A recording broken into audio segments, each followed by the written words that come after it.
Hey, kia ora, Helen Brahms here, coming to you live from Sun City in Arizona. Welcome to Before the Dirt Nap podcast, episode 1363. ANZAC Day, ANZAC Day, 25th of April, 1915. And you're probably going, it's not the 25th of April. In New Zealand and Australia, where this matters, it is. If I do it tomorrow, it'll be the 26th. So we're talking about ANZAC Day a day early here in the US, simply because down in New Zealand and Australia right now, it is the 25th of April. So what is ANZAC Day? ANZAC Day, ANZAC stands for Australia New Zealand Army Corps. And on the 25th of April in 1915, the Australian New Zealand Army Corps invaded Gallipoli, which is a peninsula in Turkey. They had the campaign where they were meant to help open up the access to the Black Sea for the Allies to come through. And even though it was, I'm trying to remember, I think it was like 8 months that they were there. I'm trying to remember everything that I learned. In New Zealand and Te Papa at the National Museum, I don't know if they still have it open, but back when I was down there in 2018, actually it was New Year's Day 2019, we went and we saw this phenomenal exhibition on Gallipoli. Now, they said it takes about 20 minutes to go through. It took us like a couple of hours, 2.5 hours, because we stopped and we read everything along the way. Yes, you could do it in 20 minutes if you're just going through and just glancing at this and glancing at that and not really reading anything. But we were reading. We were reading the stories of the people who were there. They had taken people who were there. They had created these huge, life-looking, I won't say life-size, they're like 3 times the size of a human being. And they made these statues out of it. Was Peter Jackson's Weta Workshop that did all of this. And they did an incredible display that told the story of the battle in Gallipoli in 1915 when we invaded there on April the 25th. There is a movie that's called Gallipoli, which kind of tells some of the story. It's been a long time since I have seen that movie, but the grit and the determination of these Australian and New Zealand Army Corps guys, when they came back, even though they didn't win anything, there was a lot of bloodshed, there were a lot of lives that were lost on both sides. It was an incredible, it touched these guys in such a way that when they came back, for those that returned, they kind of set a foundation for their countries. And it was this grit and determination that they had that's become legend over the years in helping shape the countries into what they are today. And we have a lot of respect for our ANZACs. I, as of yet, have not yet discovered any ancestors or any branches of my family that were involved in Gallipoli. But, you never know. I do have ancestors that fought in World War I. And I have ancestors that fought in World War II. So, and some of the battles in between as well. But we love our ANZACs, we really do. And in New Zealand and in Australia, as the sun is rising, we have the dawn parades. And in New Zealand, each town and city has an area that is set up as a memorial to the ANZACs. And some of them may even have names of people from that particular town or city on them as well. But they hold the dawn service. They have the parade that ends up at the cenotaph or whatever memorial that they have there in their town. And they will have people from the armed forces surrounding it in respect with rifles that will be upside down, with their hands on the butt, with their heads bowed, guarding the memorial as wreaths are laid, as people come and pay their respects, and they have these dawn services. Very incredible to attend, very moving. I've done a number of those over the years. I've done some of those over the years, especially when I was in the Royal New Zealand Air Force. We were involved a lot with the ANZAC Day parades, and some of them getting out there, and there was certain duties we had to do. One of them was the days before we would be selling poppies. Well, not really selling poppies, but they were these red, thick paper flowers that had been made to look like poppies with little sticks that people would wear on their lapels and on their uniforms and things. And we basically stand out there with a donation box, and if somebody gave us a donation, we gave them a poppy. And that was the symbol, and you'd wear that, and the funds that were raised from the poppies would go to the Returned Servicemen's Association. And you can go to all of those. They're really great people. I love it. But, so Gallipoli was one of our bloodiest battles, but it did turn both nations with the grit and determination that these guys had. And going through the display into Papa was very moving. I was pretty much okay until I got to one of the last statues, which when you come into that have these rooms that would have these big statues in there, and as you came into the room, going around the top was the script of what was being said, and you could hear a voice talking as though it was that person telling the story of what's happening in this moment that has been captured in the statue. We passed one guy who had actually been tried for treason, and he was having his last meal, and you could get up. I got to put a slideshow together of my photographs, because I took a lot of photographs that day. It was just incredible. But I did some close-ups, and you could see, even on his arm, you could see the hairs on his arm. And if you look close enough at your skin, you can see the skin cells and all of that. That's how detailed these statues were. And, he's eating his food, and there's a fly resting on the spoon with his food there, and he's got his tray of, his little tray of food, that the little bowl thing that they had that were issued to them.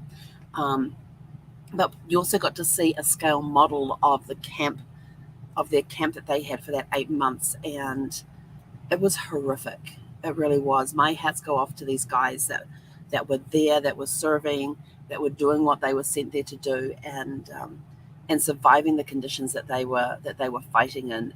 They were not nice conditions at all. And this scale model really brought home just how bad the conditions were that they were expected to fight in, and they were fighting disease all the time. Yet there they are up at the front line, firing their rifles and doing their patrols and everything else. And this guy that was charged with treason actually got a stay of execution actually got excused from being executed, because they found out his full story. And the reason he was tried for treason and found guilty of treason was because he fell asleep at his sentry post. But then the full story came out is that he had just been discharged from the hospital tents. He had just been discharged, and it was his first, and he was back on duty that same night that he was discharged. So he's still recovering from the illness that he had been in the hospital for, and his body hadn't had that time to fully recover, and he fell asleep. There's no record. They said in the story where they were talking about him, that there's no record as to what happened to him after that. Did he make it home? Did he die? They don't know. Through the records and everything else, they were not able to find out. But you go through this maze, and there's this path that you follow all the way through this exhibition, and it educates you more than what we get. We get educated about ANZAC Day in school as part of history. From 1915, we still get educated a lot about ANZAC Day, why we celebrate it, and all that sort of thing. But for a time, it was just in memory of those who had fought in Gallipoli. And then over the years, it's got changed in both Australia and New Zealand to where we now have it as a National Day of Remembrance. And it broadly commemorates all Australians in New Zealand who served and died in all wars, conflicts, and peacekeeping operations, and the contribution and suffering for those who have served. So it really is honouring all of our service people in one way or another. But it was originally designed to honour the members of the Australian and New Zealand Army Corps who served in the Gallipoli campaign. Every year at Gallipoli, they actually have a dawn service at Gallipoli, at the site where the battles took place. It's a very moving story. But like I said, the one that got me the most was we walked into this room, and there's this woman sitting on a couple of crates, and she's in a nurse's uniform. And as you walk around to the front of her, because you come in and you're at the back of her, and as you walk around to the front of her, she's holding this pile of letters that are tied together with a ribbon. And you can see the tears coming down her face. And written on the envelope, on the stack of letters that she has in hand, it's stamped, not handwritten, stamped, with one that says "Return to sender, killed in action." That's how she found out her brother had died. She was on a mercy ship that left New Zealand with nurses and that, and it was a hospital ship, and was sent to sit off the offshore of Gallipoli so that they had another place to bring injured and sick soldiers and things, instead of just having them at the basically the MASH tent. If you think of MASH, the medical tent that they had there, and they would bring them down onto the ship where it was more hospital-like conditions. And she kept asking all these soldiers as they came in for treatment and stuff, "Have you seen my brother? Have you seen my brother? Have you seen my brother?" And then one day they came in and they handed her all of her letters that she had written to her brother, and stamped on it was "Return to sender, killed in action." And that's how she found out her brother had died. Her parents, meanwhile, back in New Zealand, already knew, because the news got to them quicker, but they couldn't get the news to her on the ship. And the ship was, how many weeks? Like 6 weeks, I think it was. It took for the ship to get from New Zealand up to Gallipoli. So there was heartbreaking stories like that you would read about these people and dying from the conditions that they lived in. And there was, they even talked about, is it brandy that they would give them? I think it was brandy. That the guys that were the runners, even if they were sick, they were still running up to the front line with the stretchers and bringing down injured soldiers, killed soldiers. They were bringing them back down to the hospital and then running back up the hill, even though they themselves were sick with whatever disease was going on at the time. And there was a lot of different ones going around because of the conditions they were in. And they could tell the ones that weren't going to make it, and they would give them their portion of the brandy. I think it was either brandy or sherry, or I can't remember which it was. They would give them their portion of the brandy to help ease their pain and their suffering until they passed, because they knew that some of the injuries that some people had, that they just weren't going to recover from them. It was a very moving experience to walk through that and to read these stories. And it was just story after story after story, and learning of the conditions that they lived in, learning about how they snuck away from the Turkish at the end. It was very ingenious. They had the rifles set up if you're looking from the other side, you could see the rifles or whatnot. They had the rifles set up, and they took their shoes off. They took their boots off as they walked down the hill, because they didn't want to make any noise of them running or walking away from everything. And they had laces tied to the trigger, and they had this bucket underneath, and they had set up this drip system into the bucket. And they, like I said, they had tied the laces around the trigger and the trigger guard. And what would happen is that as the bucket of water full, it would put the pressure onto the trigger and fire the rifle. And they had these set up along the front line, and it was a very ingenious setup that they had. And they had those set up so if the Turkish decided to approach, they would think there were still people there, and they evacuated the campground that way. But this was after 8 months of a bloody battle. It was one of the bloodiest battles that Australia and New Zealand have ever fought in. And it changed a lot of people's lives. It changed the country. Their grit and determination. They came back and basically set what the future was going to be for the countries and things with how they had approached the war. They had gone in there with a lot of grit, a lot of determination that they were going to win this thing no matter what. Unfortunately, it didn't go their way, but they never gave up. So it was a very interesting thing to go and see and to do, and gave you a little more history into who these people were. And of course, the people that they talked about throughout this whole thing was the New Zealand contingency side of the ANZACs. And we even have There was even a recipe developed around that time called ANZAC biscuits, which are these hard yet soft, crunchy, long preserving biscuits. Americans call them cookies.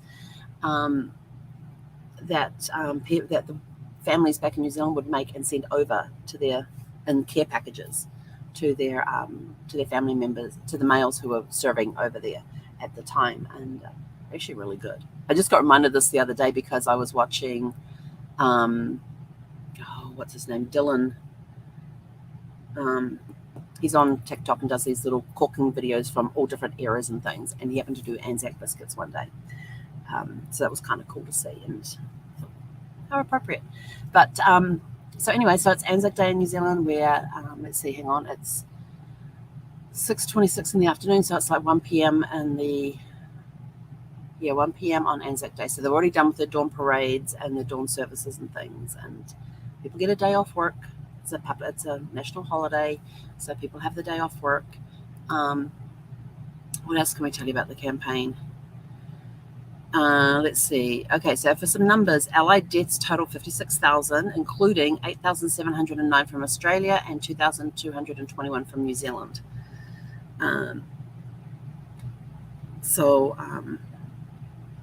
Yeah, there was a lot. I think that's the most we've ever lost. I don't know how much we lost during. Yeah, I think that's the most we ever lost. So that's a little bit of the history behind ANZAC Day and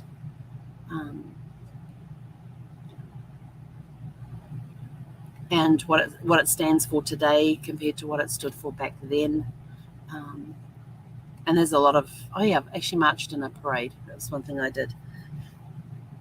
I actually got to march in a parade for one of the dawn services one time. But I will tell you this. One of the things after the parade was people would then go to the local RSA or Return Services Association. And they, it's kind of like a club, a bar. It's got a bar there. They have really good grub, good food and all of that. But we were invited back, being currently serving military at the time, we were invited to come back for an ANZAC Day breakfast brunch type thing. But one thing I enjoyed was, I know it had really good food because it always made it. It was just really, really good food. But the thing that touched me the most were the gentlemen I got to sit with who had fought in World War II. This is back in the 80s for me. So they had fought in World War II, and hearing their stories, and to be able to sit there and listen to these older gentlemen who were, in their 60s, 70s, 80s, and listening to their stories from World War II, where they fought in World War II. Most of them, at that time, did we have, some of those that were in their 90s may have remembered World War I, but hearing their stories about what it was like to go away from their families for months on end, not knowing where they were going, if they were ever going to see their families again, but to hear their stories about some of the things that they saw. A lot of them didn't really talk about the fighting portion of it. It was the behind the scenes stories that you hear when you're not actually, and they had some great stories to tell. They had some humorous ones. They had ones about compassion, about, they would be fighting in whichever country they were fighting in, and the locals would take them in and hide them and look after them. Some of them were injured and they couldn't get back to camp to get medical attention, and some of the locals would take them in and nurse them back to health, and then smuggle them back to their camp. But hearing stories like that, I don't know, my parents had always taught me to respect my elders and just to be quiet and listen to their stories and some of the struggles that they went through. And that's what I'd learned to do. So when we were there after one of the dawn parades, it was really, I just had so much fun just sitting there listening to their stories, some of the struggles that they faced. They didn't talk about some of them didn't talk about the battle. Some of them kind of did, but in a very broad sense, about being in the trench, what it was like to live in the trenches when they were in some places. And I never got to meet anybody who had been at Gallipoli. So this was a way that I could learn a little more about what it was like to serve during a World War II, and some of the conditions that they faced. And so when I saw this display on Gallipoli at Te Papa, it gave me it took me back to some of those stories that I had heard about first-hand accounts in World War II being in trenches and some of the campaigns that they fought. And so I was able to understand a little more about what life was like with the ANZACs in Gallipoli. So it was a very interesting experience, and I will never forget sitting with those gentlemen and hearing some of their stories. And some of them were a hoot to listen to. And some of them were friends who had fought together and watched each other's back and come home together at the end of World War II. And the natural ribbing, the bantering that was going backwards and forwards between the mates and their stories. And they go, no, you're not telling that one correctly. This is it's my story I'm telling, but I was there too. There's this sort of stuff going backwards and forwards. But I didn't actually have to ask them. I was just like, okay, I would ask them, if what service they were in. A lot of them had their medals on their jackets. They weren't in uniform. They were just in suits with their medals displayed on their jackets. And in some cases where people who had fought in the wars had passed, their sons or their grandsons would be marching the parade, displaying the medals that their father or grandfather won during the World War II. And if I remembered at the time, I was able to remember my ribbons. I cannot remember my ribbons today, but I could see on their chest, on their ribbon rows, what campaigns they had fought in, if they were fought in World War I, if they fought in World War II, if they fought in any of the battles in between, which campaigns they had been in, their long service or good conduct medals as well, any other special medals that they had been given for bravery and that sort of stuff. And so it was very interesting to just listen.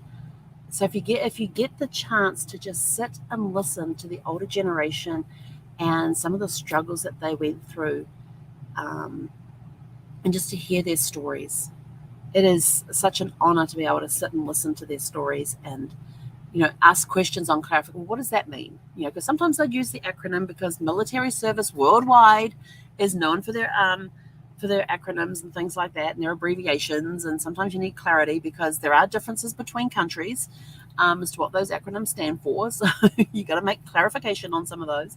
But just to sit and listen to them talk about their days in the service, it was a huge honor. I had a great time just sitting there listening to them as they told their stories. And of course, I was there in uniform, so they had to ask me, what are you doing in the Air Force? And if there was nobody from the Air Force there, like in these guys, because most of the guys I would talk to would be Army, and they wanted to know what I was doing in the blue uniform and not the Army greens.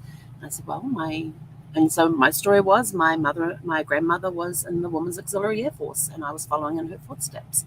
And I was like, oh, your grandmother. And so then they're asking questions about my grandmother and her service.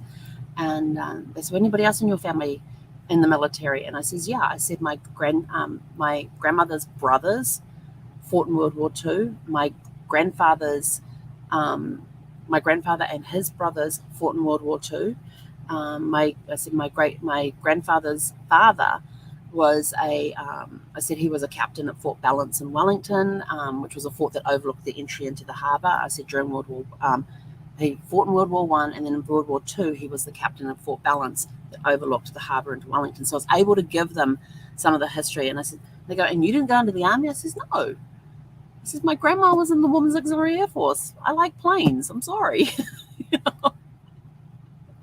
And they're like, oh, okay. But so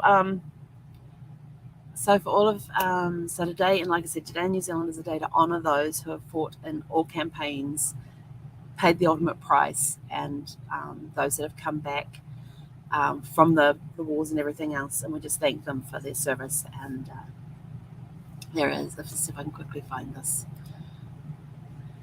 There is a little part of a poem. There it is. Why can't I open that? Hang on. Got to find the other one. I had it here earlier. I had it up on my screen and now it's gone. I